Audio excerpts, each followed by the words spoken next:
Assalamualaikum warahmatullahi wabarakatuh. Alhamdulillahi haqqa hamdi. Wassalatu wassalamu ala khairil khalqihi Muhammadin wa ala alihi wa ashabihi ajma'in.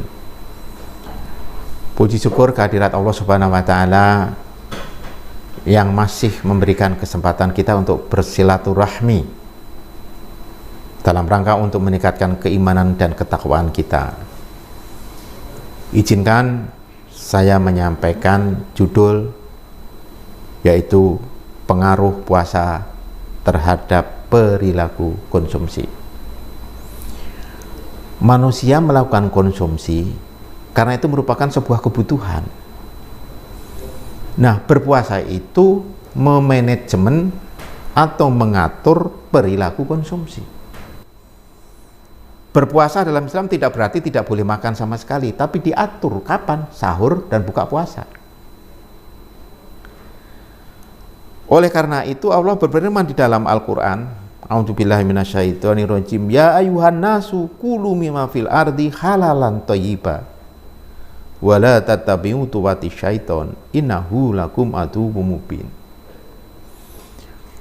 Wahai manusia, makan dan minumlah yang halal lagi thayyib, bergizi, bernutrisi, bervitamin, bersih. Dan janganlah kamu ikuti langkah setan, karena sesungguhnya setan adalah musuh yang keji. Puasa adalah sebuah universitas untuk mendidik kita agar kita sehat dengan mengatur konsumsi. Maka dalam berbagai sunnah dianjurkan ketika berbuka disuruh mempercepat, tapi justru pada waktu sahur disuruh memperlambat. Dan dianjurkan ketika berbuka puasa makan kurma dengan jumlah yang ganjil. Islam adalah agama yang canggih. Al-Islamu ya'lu wa la yula alaih. Islam itu canggih, tidak ada agama yang secanggih Islam. Oleh karena itu, resapilah, pahamilah semua ajaran Islam itu secara komprehensif pasti memiliki multiplier effect. Puasa akan mempengaruhi secara spiritual. Orang yang rajin berpuasa memiliki kecerdasan spiritual, memiliki energi spiritual, memiliki energi intelektual, memiliki kecerdasan intelektual, dan juga memiliki kecerdasan psikomotorik dan memiliki energi psikomotorik.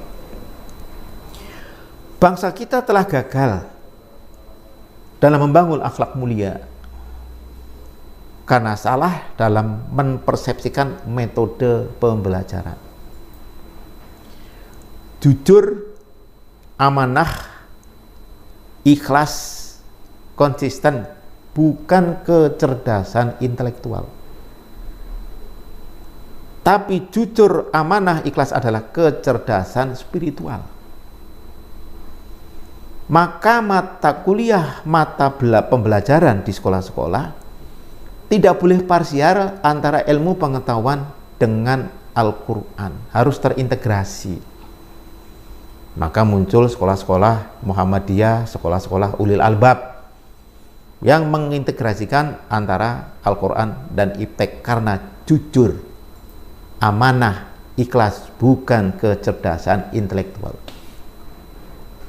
Mendidik orang agar cerdas secara intelektual dengan jujur, amanah, ikhlas nggak berhasil, maka korupsi, walaupun ada lembaga yang memberantas korupsi, tapi tetap masih ada karena salah. Maka kecerdasan spiritual harus terintegrasi antara Al-Quran dengan iptek. Baru kita akan membentuk yang namanya akhlak mulia secara umum. Dan filosofinya ada dalam surah Ibrahim ayat 24 dan 25. Allah merupakan Islam itu seperti pohon, akarnya akidah, batang ibadah, buahnya adalah muamalah. Buah muamalah adalah interaksi sesama manusia dalam rangka untuk memenuhi kebutuhan barang dan jasa termasuk masalah konsumsi. Nah, buah muamalah itulah yang disebut dengan akhlak mulia. Akhlak mulia bukan doktrin. Tidak. Saya pernah berdebat dengan pejabat Kementerian Pendidikan, apa contoh akhlak mulia?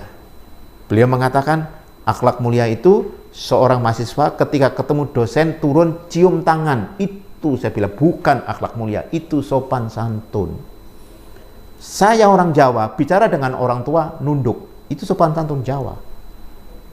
Orang Batak, kalau bicara dengan orang nunduk atau memandang mata? Memandang mata. Mana yang benar menurut Islam? Memandang mata orang yang diajak bicara, karena di situ ada telepati. Bayangkan saya khutbah, membaca, nunduk.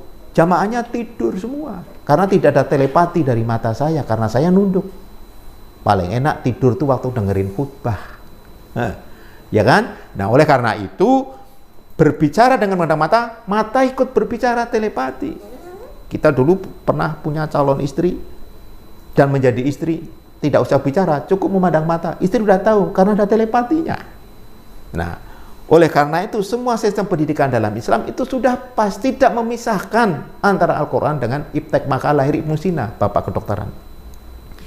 Ibnu Khaldun, Al-Farabi, Al-Kindi. Begitu juga dengan konsumsi. Justru belanja di bulan Ramadan lebih banyak daripada belanja di luar bulan Ramadan. Ada kesalahan. Harusnya di dalam bulan Ramadan ada efisiensi, jom. Makan cuma 2 kali, sahur dengan berbuka. Tapi coba tanya ibu-ibu, boros mana belanja di bulan Ramadan dan bukan di bulan Ramadan? Boros di bulan Ramadan. Dia harus beli kolang-kaling, beli kolak, beli cendol. Berbagai macam, belum ngecat rumah, beli perabot baru. Ini yang salah. Maka perlu kecerdasan spiritual dalam memahami konsumsi. Perlu dibagi 3. Sepertiga makanan, sepertiga minum, dan sepertiga udara. Nah, dengan cara berpuasa seperti itu akan menjadikan memiliki energi spiritual seperti mujahidin. Afghanistan bisa mengarahkan tentara beruang merah yang bersenjata canggih. Para pejuang kita hanya dengan bambu runcing bisa mengalahkan Belanda. Tapi jangan lupa, di ujung bambu runcing ada energi spiritual. Kalau orang berpuasa dianggap lemah, itu sugesti. Salah itu, saya telah melakukan penelitian. Berpuasa saya tetap olahraga. Push up bisa 500 kali, mamanya. Karena 1/4 tenaga syariri itu kan adalah tenaga fisik. 3/4 adalah energi spiritual. Jadi harus dilatih bagaimana cara mengeluarkan. Kita perlu jihad fisabilillah bi amwalikum wa anfusikum.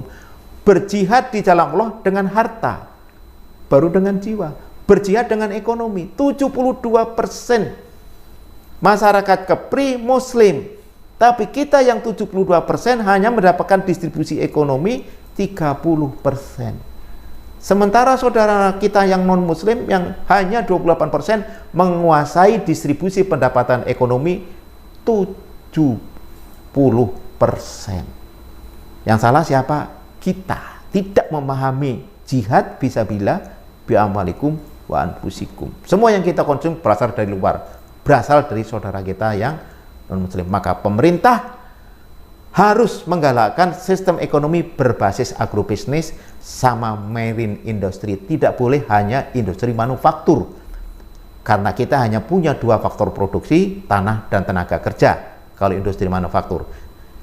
Tapi yang 4 berasal dari luar. Manajemen, keuangan, teknologi, material itu dari luar. Maka mudah-mudahan dengan puasa ini akan memanage konsumsi dan melahirkan jihad fisabilillah bi amwalikum wa anfusikum. Dan penelitian saya mengatakan kalau mau welfare state maka bangun agrobisnis dan marine industry. Ada jurnal saya di Scopus. Kalau industri manufaktur itu hanya kita mendapat 2/6 dari pertumbuhan. Mudah-mudahan dan manfaatnya. Mohon maaf kalau kesalahan dan kekurangan. Billahil taufik wal hidayah. Assalamualaikum warahmatullahi wabarakatuh.